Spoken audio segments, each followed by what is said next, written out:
با 9 تا از حقایق پنهان انیمیشن اسکوبیدو آشنا بشین. این تئوری 2 تا حالت داره که میگه تمامی ماجراجویی ها و صحنه های مختلفی که از انیمیشن دیدیم همش به دلیل مصرف مواد توسط تیم اسکوبی بوده و هیچیش واقعی نبوده و میگن تمامی بار این مواد به دوش شگیه و دلیل زیاده روی کردن شگی تو غذا هم میتونه مصرف گل بشه. این شایعه اونقدر تو زبونا افتاد که کارگردان انیمیشن اسکوبیدو این تئوری رو به شدت ردش کرد. جدی میفهم؟ حالت دومش هم میگه از اونجایی که تمام دشمن‌هایی که تو انیمیشن بودن که آخرش هم مشخص میشد آدمن، پس باید نتیجه گرفت که اسکوبی هم یه نوع آدمه، چون که حرف میزنه. راستشو بخوای بعضی موقع تو انیمیشن دیده که داره رو 2 تا پاش راه میره. خلاصه ولی خدایی آخه چرا باید یه سگ حرف بزنه؟ آیا میدونستین کاراکتر شگی در اصل یه گیاهخواره؟ و شایدم یه سریاتون بگین ما کلی صحنه از شگی دیدیم که داره گوشت میخوره و هیچ اثری از گیاه خوردنش نیست.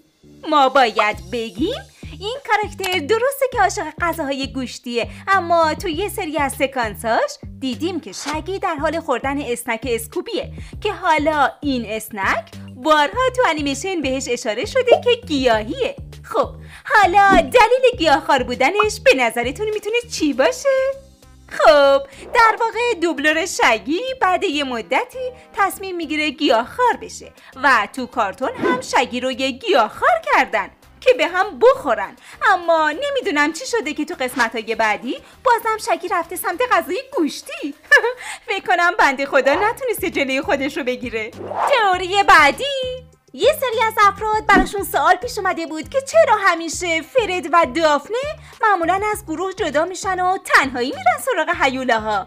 حالا به همین دلیل یه تئوری به وجود اومده که اینا در واقع برای تولید بچه از هم جدا می شدن، اما طبق معمول نویسنده انیمیشن این تئوری رو رد میکنه و میگه دلیل از هم جدا شدنشون اینه که این 2 کاراکتر خیلی خسته کننده هستن و به خاطر همین از بقیه جداشون میکردیم تا داستان با شگی و اسکوبی بچرخه. آره جون عمت.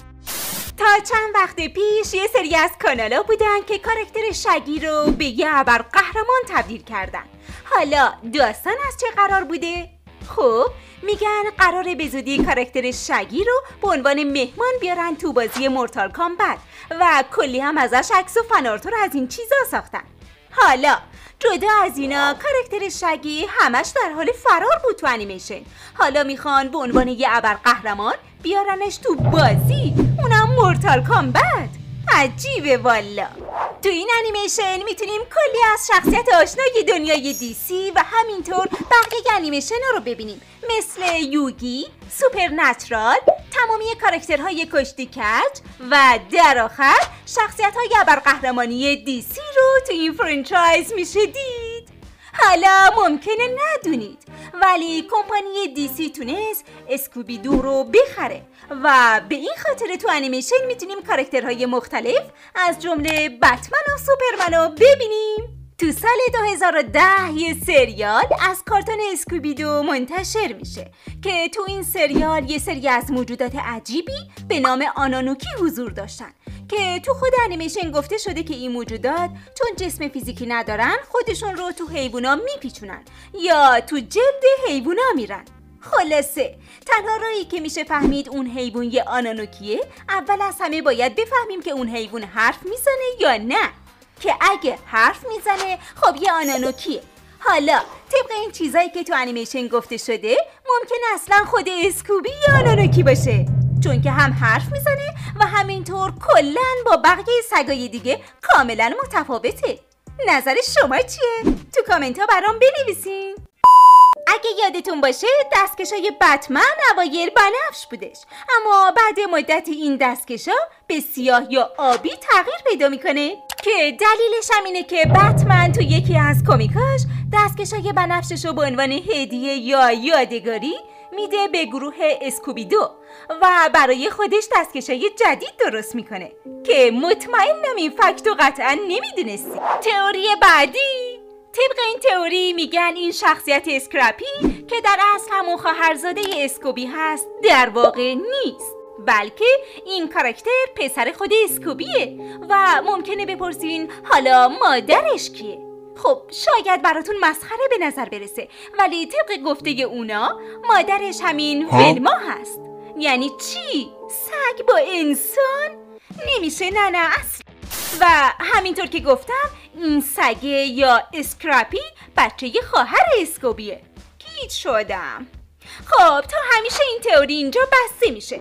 خب برای بچه اگه تا اینجا یه ویدیو خوشتون اومده ممنون میشم که لایک کنین و برای دیدن ویدیوهای بیشتر چنل انیمیشن نیوز رو سابسکرایب کنین، چون کلی از این سبک ویدیوها تو کانال دیده میشه. و همینطور این ویدیو از حقایق پنهان انیمیشن اسپایدرمن رو از دست ندین. حالا بریم سراغ ادامه ویدیو. تئوری بعدی، یه سریا معتقدن همه اون افرادی که لباس هیولاها رو میپوشیدن تا برن مردم رو بترسونن، در واقع اینا در دوران رکود به سر میبردن و کاملا از شغلی که قبلا داشتن بیکار شده بودن. حالا به نظرتون چی کار میکنن؟ خب برای کسب درآمدشون این لباسهای ترسناک رو میپوشن و تو دل مردم دلهوره را میندازن تا کسی یا پلیسی سمت اونا نره تا راحت‌تر بتونن به دزدیشون ادامه بدن یا هر کاری که به نفعشونه انجام بدن. خب برو بچ، مثل همیشه میریم سراغ معرفی انیمیشن امشبمون، غارنشینان عصر جدید. تو این قسمت جدید از غارنشینان، خانواده جالب و دوست داشتنی غارنشین ها تصمیم میگیرن محیط زندگی خطرناک خودشون رو ترک کنن و منطقه امن‌تر برای زندگی پیدا کنن. اونها تو این جستجوی خودشون با یه دهکده خوش آب و هوا پر از خوراکی های گوناگون و امکانات عجیب و غریب روبرو میشن که ساکنان این دهکده یه زن و شوهر همراه با دخترشون هستن. خانواده کرود اجازه دارن تو این دهکده زندگی کنن، اما چند قانون کلی هست که باید رعایت کنن. در ادامه انیمیشن غارنشینان عصر جدید 2020 میبینیم که این دو خانواده با چه مشکلاتی روبرو میشن و چجوری میتونن با هم متحد بشن و با دشمن مشترکشون مقابله کنن. انیمیشن غارنشینان 2 کاملا پر از لحظات هیجان انگیز و خنده داره که حتما پیشنهاد میکنم ببینیدش. خب برو بچه، اینم از این ویدیوی امشب. امیدوارم که خیلی خوشتون اومده باشه و حتما واسه دیدن ویدیوهای بیشتر کانال ما رو سابسکرایب کنین و اگه تا الان این ویدیو از حقایق پنهان انیمیشن اسپایدرمن رو ندیدین حتما ببینین و همینطور این ویدیو از حقایق پنهان انیمیشن فروزن رو هم از دست ندین. اگه سوالی چیزی دارین یا اینکه انیمیشنی رو سراغ دارین که تئوریای خفنی داره تو کامنت ها برام بنویسین. تا ویدیوهای بعدی، خدا نگهدار.